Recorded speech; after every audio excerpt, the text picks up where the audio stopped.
With the unveiling of the Onami phone, Sony is going right up against the best in the biz. This is Joshua Vergara from Android Authority. What's going on, everybody? And this is the Sony Xperia Z1 versus the Samsung Galaxy S4 in this quick look. We have two different philosophies in design here, as Sony has been taking its omnibalance to its best with the Xperia Z1. The general look and feel of the original Xperia Z is in full force here and involves an aluminum unibody frame that is filled in with tempered glass. The flat sides and rigid corners make for a unique smartphone design that we pretty much only see from Sony. The side holds the silver power button, the signature one, that also includes a dedicated camera button too. While the entire phone is very fingerprint prone, this 5-inch form factor is still pretty accessible and isn't too uncomfortable for one hand. And of course, there is the water and dust resistance, which typically means the ports are all covered. Enter the Samsung Galaxy S4, the plastic up against Xperia's glass. This is the tried and true design that Samsung is very well known for by now, with its pebble-like and rounded look and the glossy plastic feel that can be pretty slippery to the touch. All of this includes the usual button layout and removable back that allows for removable battery and expandable memory.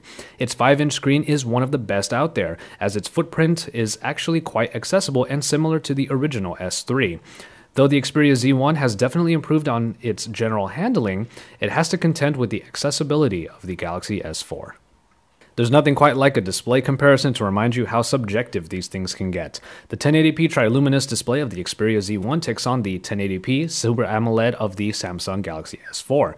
While we all know that the Super AMOLED lends itself typically to very high saturation, the Xperia Z1 has been able to get closer to that mark through enhancements like the X Reality engine.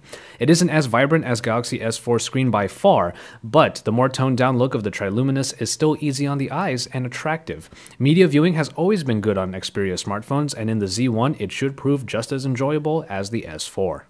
Under the hood, we see the Z1 taking advantage of a later release schedule. Instead of the 1.9 GHz Snapdragon 600 and Adreno 320 that the Galaxy S4 sports, the Z1 gets the updated Snapdragon 800 clocked in at 2.2 GHz and has the Adreno 330. Performance is often a spec race, and while we had no problems getting around the Xperia elements, we're sure the experience is pretty evenly matched here, even if the Xperia Z1 does get a little bit of an edge. And it's in the optics that the Xperia Z1 really didn't want to compromise. While the 13-megapixel shooter in the Galaxy S4 has been very well received for its vibrant and detailed photos, the Xperia Z1 is trying to get as close to a real compact camera experience as it can with a 20.7 Exmor-R CMOS sensor that echoes the RX line of Sony digital cameras. This is indeed going to be a monster of a camera that should reach a comparable number of enhancements as the S4's camera due to downloadable app enhancements. We're excited to see the comparisons in picture quality, and we will see them when the time comes. And in software, it's Xperia versus TouchWiz. In the case of TouchWiz, it's a whole lot of what we've come to expect with the added navigation enhancements Samsung put in. It's full-featured and, for some, might be a little overwhelming. On the other hand, the Xperia UI keeps it pretty simple and somewhat stock-like, with a darker tone interface and mainly additions like small apps and Sony-specific applications. A few new social media applications have been added in that help bolster the Xperia UI's position, but otherwise, it's just about what you remember it being. And so, there you have it. Sony has gotten closer and closer to perfecting its smartphone game, and the Xperia Z1 is a big step towards that goal. The design of Xperia phones is always well received by us, but the tried and true Galaxy S4 aesthetic is also very sought after. Sony has truly thrusted itself into the thick of it with the Xperia Z1, and we'll have full in-depth comparisons when we get our hands on one.